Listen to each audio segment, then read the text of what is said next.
Sebelum kita menjalankan kehidupan ini, ada sebuah teori yang harus Anda tekankan di kepala Anda supaya nanti kita enak belajarnya ya. Teori itu bunyinya begini. Kita tidak bisa apa kalau tidak tahu apa itu apa. Gampang nggak ngafalinnya? Kita tidak bisa apa kalau tidak tahu apa itu apa. Mas Kaimudin tidak bisa jualan kalau dia tidak tahu apa itu jualan. Cak Gimun tidak bisa sabar kalau dia tidak tahu apa itu sabar. Mas Aman tidak bisa aman kalau dia tidak tahu apa itu aman. Sehingga setiap orang akan memperlakukan belief sistemnya sesuai dengan pemahamannya. Contoh, yang namanya aman itu di depan rumah ada satpam.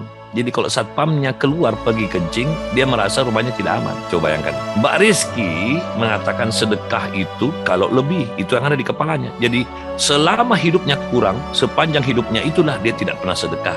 Karena dia berasumsi sedekah itu di saat kita sudah lebih. Masya Allah. Padahal sedekah itu di saat lapang dan sempit. Coba itu kalau tidak kita. Nah, sekarang saya lanjutkan. Kita tidak bisa melakukan hypnoselling kalau kita sendiri tidak paham apa itu hypnoselling. Jadi saya mulai pelan-pelan ya. Hypnoselling itu ada dua hal yang harus kita kemasi. Yang pertama, pemancarnya dulu diperbaiki. Yang kedua, baru kita bicara daya pancar. Pemancarnya itu siapa? Ya Anda pemancarnya. Walaupun pemancar kita itu tertulis 500 watt daya pancar, tapi kalau kita ini pemancarannya sudah bermasalah, mungkin kita cuma bisa siarkan 1 watt. Nah, siapa ini pemancar? Manusia. Kapan manusia itu rusak, Om? Ketika dia tidak bagus ibadahnya. Jadi yang paling pertama, jangan dalami hypnoselling kalau Anda masih malas ibadah. Saya tidak bicara agama Anda apa. Saya bicara apakah agama yang sudah Anda pilih itu sudah Anda jalankan dengan baik atau tidak. Kalau tidak,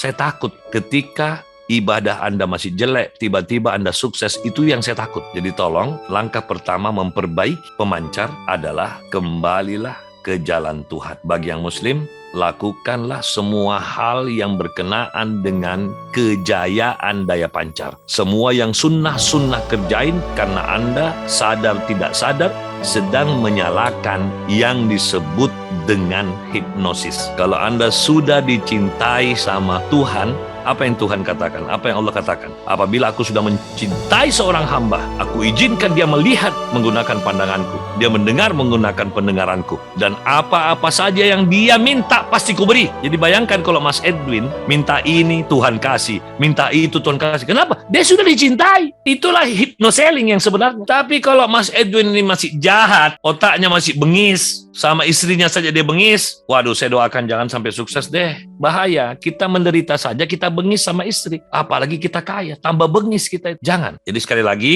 rumus pertama, perbaiki dulu ibadahmu.